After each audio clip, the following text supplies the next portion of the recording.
I'd like to talk to you about the materials that you need to get ready so that you can color successfully with block crayons.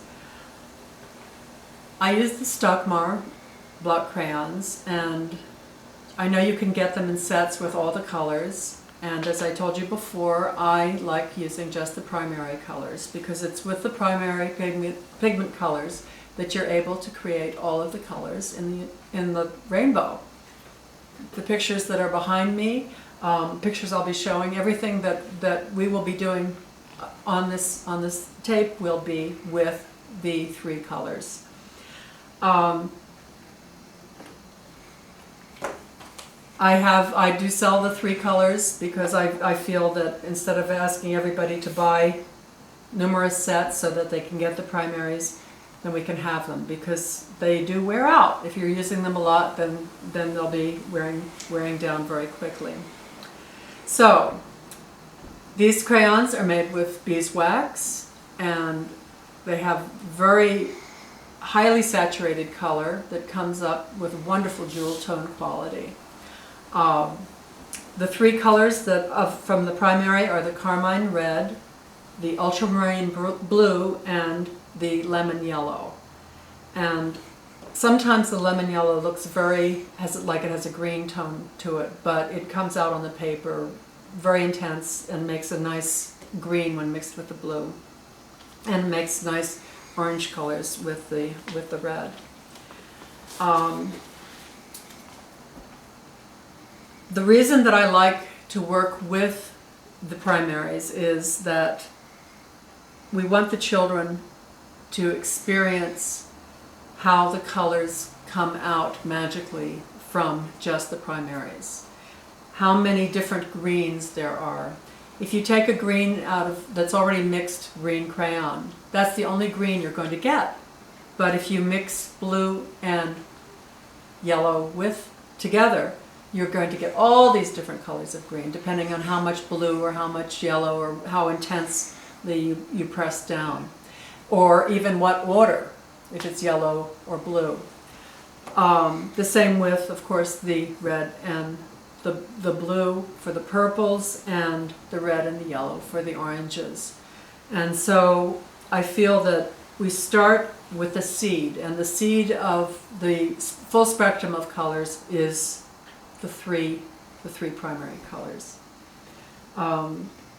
Later, maybe second grade, you can start introducing the other colors.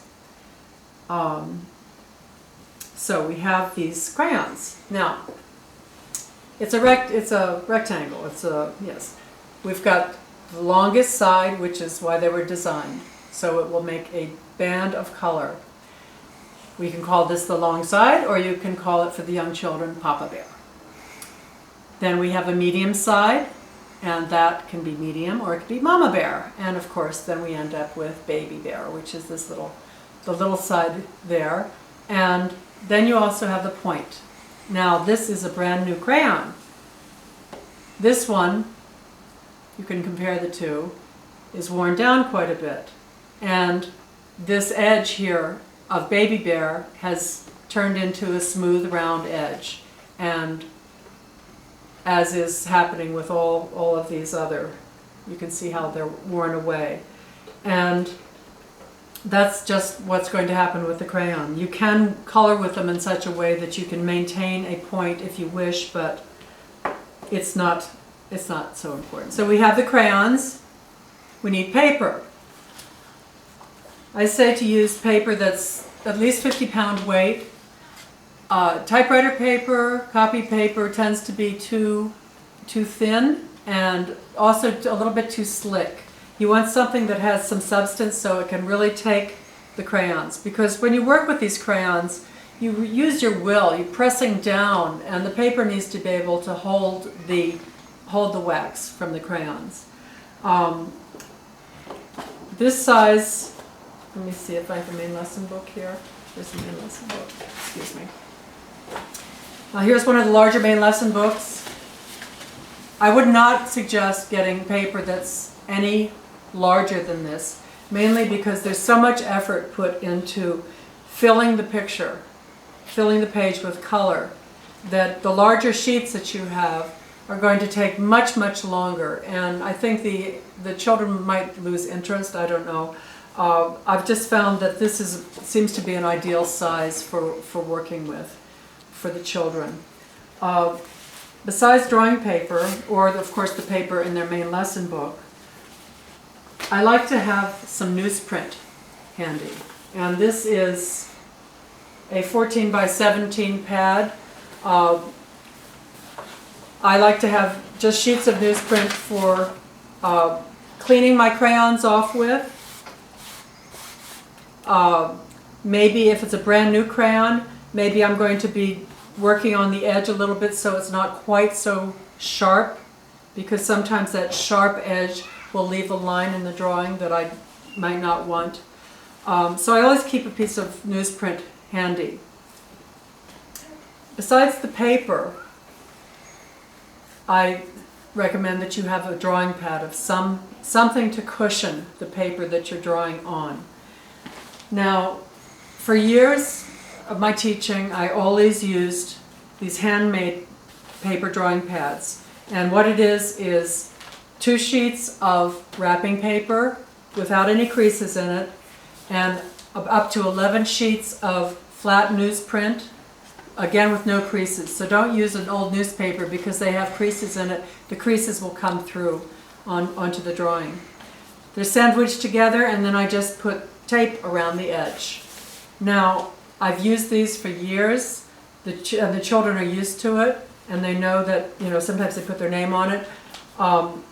Sometimes they get marked on. I'm always discouraging them from marking on the pads because sometimes then the wax can come onto their drawing. But these work fine. Now, the thing about this is they don't fold well.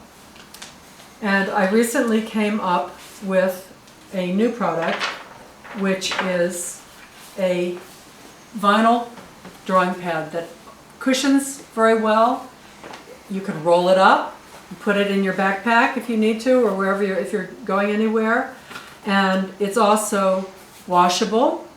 You can use soapy water and a sponge to clean it off. And I think these are terrific. And these are also available in a number of different colors. I mean, they're mostly neutral tones. This one's blue, but most of them are in the beige tones. And they're quite large enough for the main lesson books and for whatever size paper you have.